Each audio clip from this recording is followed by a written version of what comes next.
사랑하는 통일의 성도 여러분, 오늘도 이렇게 말씀으로 여러분들을 만나게 된 것에 기쁜 감사를 드립니다. 말씀을 통해서 여러분들 안에 온전한 하나님의 은혜가 경험되어질 수 있기를 바라요. 자, 오늘은 아브라함과 또 사라와 또 아비멜렉이라고 하는 그랄 왕, 그랄이 어디냐면 우리가 잘 아는 블레셋 지역을 말합니다. 블레셋 왕 아비멜렉과의 관계에서 일어나는 그러한 일들을 우리가 보게 됩니다. 여기서 중요한 포인트는 뭐다? 극복되지 못한 상처, 트라우마라고 부르는 것이죠. 극복되지 못한 상처가 우리에게 주는 영향력이란 무엇인가를 우리가 보게 돼요. 우리는 늘 상처받았다는 말을 자주 하죠. 상처받았다는 것은요, 그 치유가 필요하고 해결이 필요한 부분이라는 것을 말합니다. 근데 우리는 어떻게 하죠? 오히려 상처를 덮으려고만 하죠. 악화시키려고만 합니다. 그 결과는 어떤 거예요? 그 부분이 건드려질 때마다 넘어지는 거예요. 그 부분이 건드려질 때마다 어떻게 되는 것입니까? 하나님 앞에서 주저앉아 버리는 거예요. 우리는 과감히 이러한 것들을 딛고 일어나야만 합니다. 치유받아야 합니다. 어떻게 이러한 일들이 가능한 것인가? 오늘 본문을 통해서 확인해 볼 수 있고요. 이러한 본문을 통해서 우리가 정말 우리의 상처, 우리의 트라우마가 이러한 부분들을 좀 가져올 수 있구나. 얼마나 하나님하고의 관계 속에서 문제를 일으키는가 돌아볼 수 있습니다. 바라기는 이 시간을 통해서 여러분들 안에 또 하나님 앞에서의 진지한, 여러분들의 내면에 대한 진지한 고민과 이러한 부분들이 일어날 수 있게 되기를 그리스도의 이름으로 간곡히 축원합니다. 첫 번째 단락입니다. 1에서 2절 그랄 땅으로 가다입니다. 1에서 2절 그랄 땅으로 가다. 자, 마므레에서 네겝 지역으로 옮기는 아브라함의 모습 볼 수 있고요. 그리고 다시 그랄 땅으로 가서 잠시 머무는 아브라함의 모습이 나옵니다. 왜 아브라함이 자꾸만 이렇게 거주지를 옮겼는가? 여러 가지 이야기가 있습니다만 가장 좀 합당한 이야기는 기근을 좀 만나지 않았겠느냐라고 하는 거예요. 기근을 만났기 때문에 어떻게 자꾸 네겝에서 다시 그랄로 자꾸 옮겨가는 그러한 일들이 있을 수밖에 없지 않았겠느냐라는 것이죠. 여러분, 그랄 땅으로 옮겨갈 때 아브라함에게 또 문제가 일어납니다. 아브라함은 그의 아내 사라를 뭐라고 이야기를 해요? 자신의 누이라고 소개합니다. 누이. 어디서 많이 본 시츄에이션이죠? 어디서 많이 본 장면인데 창세기 12장 10에서 20절을 보면 아브라함이 기근이라고 하는 이유로 이집트로 내려갔을 때 똑같이 행동합니다. 사라를 자신의 누이라고 소개를 하죠. 같은 일을 하고 있는 거예요. 네. 그러자 아비멜렉, 이 그랄을 통치하는 아비멜렉이 사라를 데려가죠. 또 같은 결과 바로가 이집트에서 사라를 데려갔듯이 아비멜렉이 또 사라를 데려갔어요. 이 아비멜렉, 이게 이쯤 되면은 사라가 정말 이게 정말 엄청난 매력적인 여성이었다는 것을 우리가 알 수 있죠. 얼마나 매력적인 여성이길래, 얼마나 아름다운 여성이길래 보는 남자들마다 이렇게 사라를 차지하기 위해서 애를 쓰는가. 정말 어릴 때는 이게 정말 저 나름의 고민이었어요. 정말 고민이었어. 왜 고민이었냐면 이해가 안 되는 거거든. 왜? 이게 할머니잖아요. 할머니. 89세 먹은 할머니잖아. 그죠? 자신의 말에 따르면 여성으로서의 어떤 그런 생리도 끝이 난 완전 할머니지 않습니까? 폐경을 맞이한 여성. 아니 어떻게 이러한 여성에게 사람들이 이렇게 난리를 부리는 것일까? 왕이라고 한다면 그 안에서 가장 예쁘다고 하는 사람들만 상대할 거 아니겠어요? 그러면 엄청난 이게 의문인 거지.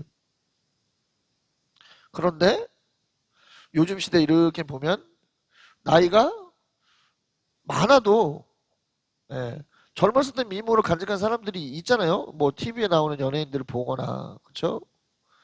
우리 주변의 사람들을 이렇게 보면 그래서 이해가 됐어요.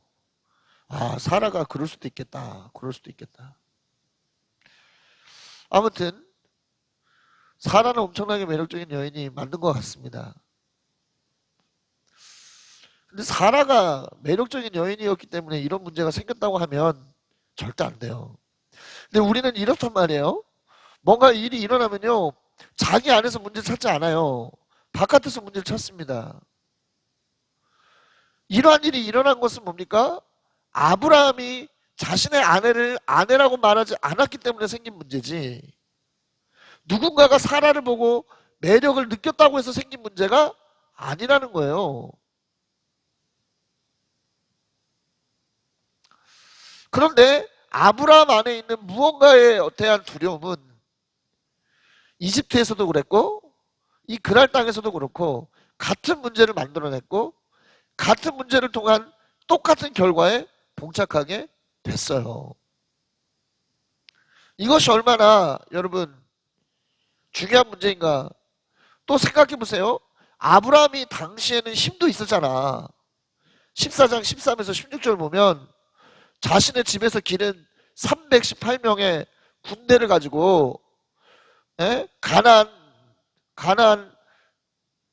그렇죠? 가나안 연합군과 싸워서 승리하는 그런 모습도 보여주지 않았습니까? 또 재력도 있어요. 318명을 먹이기 위해서 얼마나 많은 재력이 필요한데 재력도 있었어요. 힘도 있고 재력도 있고 모든 걸 갖췄어. 그런데 왜 자꾸 이런 말도 안 되는 실수를 하느냐. 여러분 자기 안에 있는 해결되지 못한 이 상처 일명 트라우마라고 하죠. 이 트라우마라고 하는 것은요. 사람이 어떤 위치에 있든 어떤 뭐 영향력을 갖고 있든지 상관없이 사람을 늘 같은 상황에서 넘어지게 만듭니다. 우리는 그래서 뭐예요? 이 상처, 이 트라우마를 치료하는 그런 일들이 필요해요. 그럼 어떻게 치료합니까? 다음 단락을 보죠. 다음 단락 3에서 7절 하나님의 개입입니다. 하나님의 개입. 상처와 트라우마는요. 하나님이 개입하셔야만 해결될 수 있어요. 우리는 뭐 심리적 상담을 받기도 하고 또 여러 가지 다양한 인문학적인 해결 방법을 찾으려고 하죠. 예. 하지만 그게 아니에요. 우리 안의 상처, 우리 안의 트라우마가 온전히 해결되려면 오직 하나님의 개입하심만으로 이러한 일들을 할 수가 있는 것을 우리는 알아야만 합니다. 여러분, 하나님께서는요, 즉각적으로 이 상황에 개입하세요. 아브라함의 상처, 트라우마로 일어난 일인데 하나님께서 즉각적으로 개입하신다는 거예요. 자, 아비멜렉에게 사라의 일로 죽을 것이다라고 꿈속에 나타나서 말씀하시죠. 이건 경고장을 날리셔요. 그런데 아비멜렉이 아직 사라와 동침하기 전이었기 때문에 하나님께 항변을 합니다. 하나님, 그가 그녀를 자신의 누이라고 하지 않았습니까? 또 그녀가 그를 자신의 오랍이라고 하지 않았습니까? 따라서 난 깨끗한 마음이었습니다. 검은 의도로 한 것이 아니기 때문에 모르고 한 것이기 때문에 너무나 억울하다는 거죠. 이 당연한 항변이에요. 하나님께서도 이것을 인정하십니다. 따라서 미리 이 상황 속에 개입하셔서 아비멜렉을 지키신 것이라고 말씀하고 있는 것이죠. 네. 이집트에서도 마찬가지였어요. 더 상황이 악화되지 않도록 막으신 것은 뭐예요? 하나님이죠. 우리의 상처로 인해서 일어난 일들, 반복되는 우리의 실수로 일어난 일들, 악화되지 않도록 하시는 것은 누구다? 하나님의 은혜다라는 거예요. 우리가 할 수 있는 것이 아니다라는 거예요. 자, 아무튼 하나님께서는 이런 말씀하십니다. 사라를 아브라함에게 돌려보내고 기도받아야 한다. 해결을 팔 수 있는, 이 문제를 지금 해결할 수 있는, 온전히 해결할 수 있는 방법도 하나님 알려주셨어요. 근데 우리가 좀 중요하게 볼 것, 왜 아브라함의 기도를 받아야 하느냐? 하나님은 아브라함이 예언자이기 때문이다라고 말씀합니다. 예언자? 예언자가 뭐 하는 사람이에요? 하나님의 뜻을 알아서 하나님의 뜻을 대리하는 사람입니다. 예. 그렇다면 이게 뭐예요? 아브라함이 뭔가 용서할 자격이 충분하기 때문에 아브라함에게 기도를 받으라는 게 아니에요. 아브라함이 의로운 사람이고 의로운 일을 했기 때문에 기도받으라는 얘기가 아니라 뭡니까? 아브라함이 하나님을 대리하는 사람이기 때문에, 하나님을 대리하는 사람이기 때문에 어떻게 하라? 그를 통해서 용서를 받으라 말씀하고 있는 것이죠. 그렇지 않으면 어떻게 된다? 모두 죽을 것이다 말씀합니다.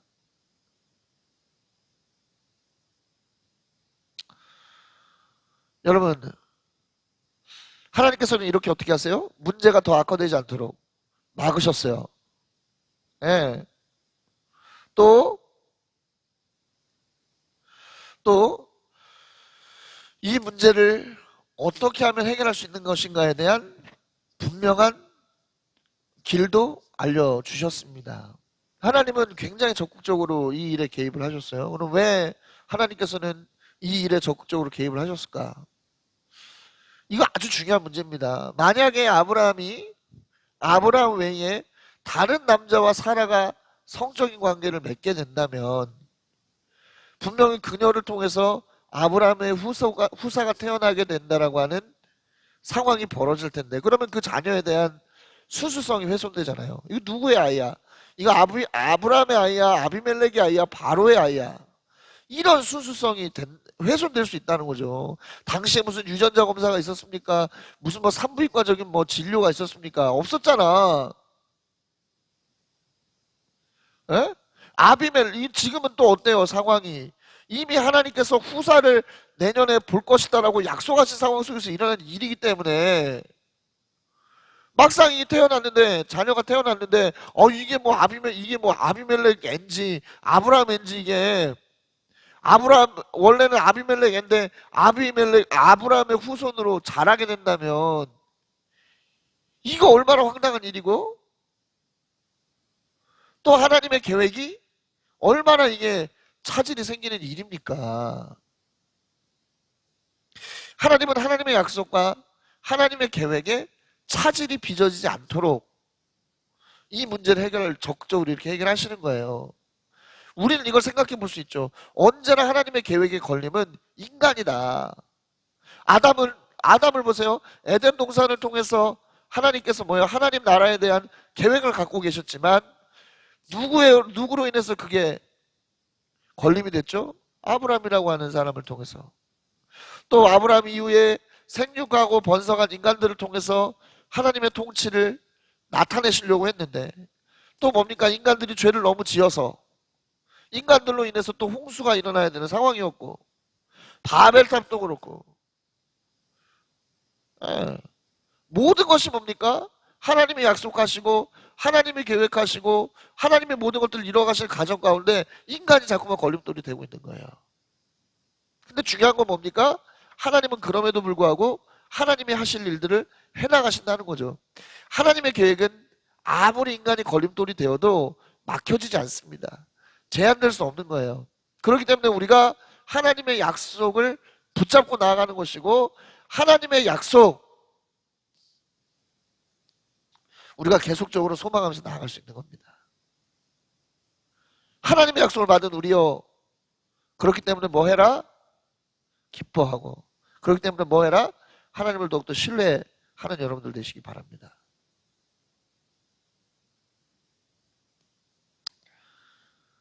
자, 다음 단락으로 가죠. 8절에서 18절, 아브라함은 변명입니다. 자, 이런 일이 있고 나니까 이제 그 다음날 이제 신하들과 아브라함을 다 부를 수밖에 없겠죠. 그리고 신하들은 왕에게 이야기를 듣고 두려움에 빠졌어요. 하나님의 이야기를 들으면, 하나님의 이야기를 듣고 사람들은 두려워합니다. 왜? 사람의 상식으로는 이해할 수 없는 아주 초월적인 일을 하시는 분이거든요. 자, 신하들과 함께, 그러니까 아비멜렉과 신하들 사이에 하나님에 대한 두려움이 생기니까 바르게 문제를 더 해결할 수밖에 없는 상황인 거죠. 또 빠르게 해결할 수밖에 없는 그런 상황이 생긴 겁니다. 어쨌든 아브라함에게 아비멜렉은 왜 그랬냐고 호통을 쳐요. 그런데 여러분, 아브라함의 대답이 예술입니다. 아브라함의 대답이 예술이에요. 어떤 이유로? 긍정적인 이유에서 아니, 부정적인 이유에서 굉장히 예술적 대답을 늘어놓습니다. 그리고 이 아브라함의 변명은요, 예, 죄 앞에선 상처를 대면한 인간이 자연스럽게 보이는 행동을 아주 집약적으로 보여주고 있어요. 자, 보십시오. 아브라함은 뭐라고 변명합니까? 이곳은 하나님을 두려워하지 않는 사람들이 산다. 그리고 그들은 아내를 빼앗을 것이고 그때 나를 죽일 것이다. 말씀하고 있어요. 이야기하고 있어요. 뭐가 문제다? 나는 내 문제가 아니야. 니네들은 하나님 안 두려워하는 사람들이잖아. 니네들이 내 부인을 뺏어갈 거잖아. 그리고 나를 죽일 거잖아. 이 그랄 땅에 있는 사람들을 뭐로 생각하고 있는 거예요? 잠재적인 범죄자 취급을 하고 있는 겁니다. 또 뭐예요? 아내를 빼앗길 것에 대한 두려움, 또 자신의 죽음에 대한 두려움이 한꺼번에 있는 거예요. 근데 이 두려움이 진짜 핵심인데, 진짜 핵심은 사실 아내를 빼앗길 거에 대한 두려움도 아니야. 사실 자신이 죽을 것에 대한 두려움이 가득한데, 이걸 지금 뭘로 지금 커버하고 있는 거예요? 뭘로 지금 가리고 있는 거예요? 이곳 사람들이 악해서 그렇다. 네. 우리는요, 상처로 인해서 넘어지면 뭐라고 이야기하죠? 난 안 그러려고 그랬는데 너 때문에 그랬다. 난 안 그러려고 그랬는데 여기 분위기가 그렇다. 나는 안 그러려고 그랬는데 사람이 그랬고, 나는 안 그러려고 그랬는데 환경이 그랬고, 나는 안 그러려고 그랬는데, 이런 이야기를 자주 한다는 거예요. 그저 그냥 내 안에 진짜 원인이 되는 문제를 인정하면 되는데, 그냥 제가 죽을 것 같은 두려움이 있어서 제가 그랬습니다.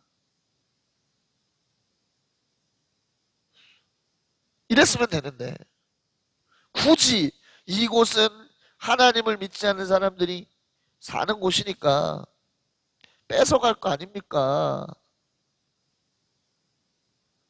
나를 죽일 거 아닙니까?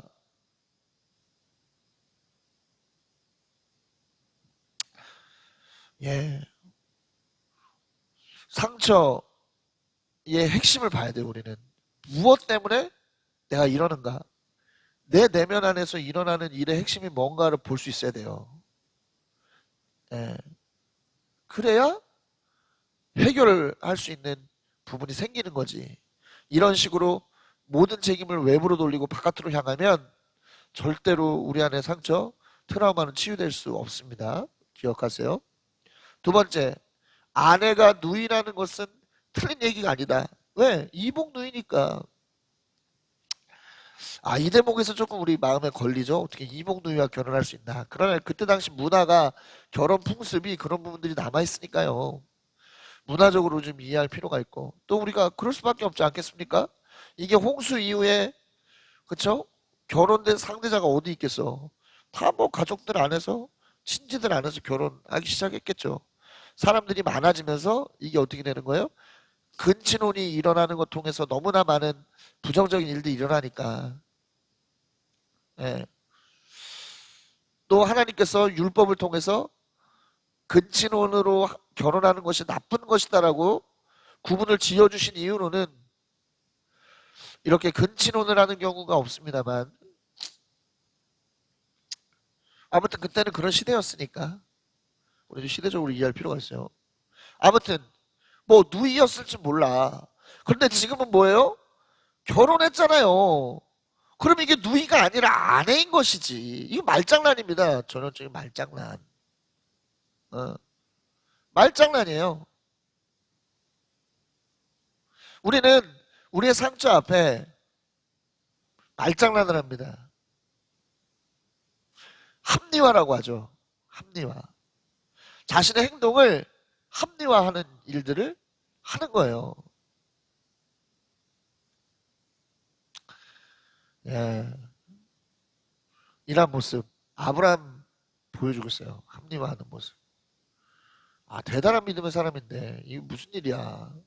세 번째, 아내와의 약속이다라고 말합니다. 어디서든 떠돌 때 어디서든 오랍이라고 불러라. 그게 네가 나에게 베풀 수 있는 은혜다. 약속했다는 거예요. 뭐 이거 거짓말이라고 볼 수 있죠. 왜요? 창세기 12장 보면 애굽에서만 일회성으로 그렇게 할 것으로 약속했기 때문이고요. 그 이후에는 어떻게 됐죠? 그가 이렇게 두려움을 느낄 만한 상황이 없었기 때문에 이런 일을 또 반복했을 리는 없어요. 그러니까 뭐다? 이것은 거짓말입니다. 전형적인 거짓말. 거짓말이에요. 아예 회피를 해버리는 것이죠. 회피를. 책임을 회피하는 거예요. 책임을 회피. 왜? 여자도 동의한 것이다. 사라도 동의한 일이야. 이것은. 그러니까 나한테만 책임이 있는 게 아니야. 사라에게도 책임이 있어. 지금 이런 책임 회피를 하는 것이죠. 여러분, 사라 입장에서 볼 때 자신 앞에서 그렇게 다른 사람들을 핑계대고 또 자꾸 합리화하고 또 거짓말을 통해서 자신의 책임을 회피하는 이런 아브라함의 모습을 볼 때 얼마나 상처가 되고 얼마나 실망이 되었겠습니까? 아유, 지금 같으면 당장 이혼이지. 이게 뭐야. 이게 아브라함의 문제가 아니라 상처가 이렇게 만드는 거예요. 근데 여러분, 상처, 해결되지 못한 상처가 있으면 어느 누구라 하더라도 이렇게 넘어질 수 있는 겁니다. 그러니까 우리는 내면이 다루어지는 것, 우리의 내면이 하나님 앞에서 다루어지는 것 너무너무 중요합니다. 우리는 그저 그냥 겉으로 주어지는 어떤 축복이나 은혜나 이런 것들만 있으면 하나님하고의 관계가 문제 없는 것이라고 생각하죠. 하나님께서 돈을 주시고 하나님께서 떡을 주시고 하나님께서 우리의 앞길을 열어주시면 그것으로 하나님과의 우리의 문제가 아무런 이상이 없는 것이라고 착각하는 경우가 많습니다. 그러나 그것은 명백한 착각이에요. 우리의 내면이 다루어지지 않으면 안 되는 겁니다. 하나님은 또 우리의 내면이 다루어지기를 원하세요. 왜? 언제 어디서든 우리가 하나님의 약속에 걸림돌이 아니라 하나님의 약속의 도구요, 하나님의 약속에 필요한 사람들로 세워지기를 하나님 바라시기 때문입니다.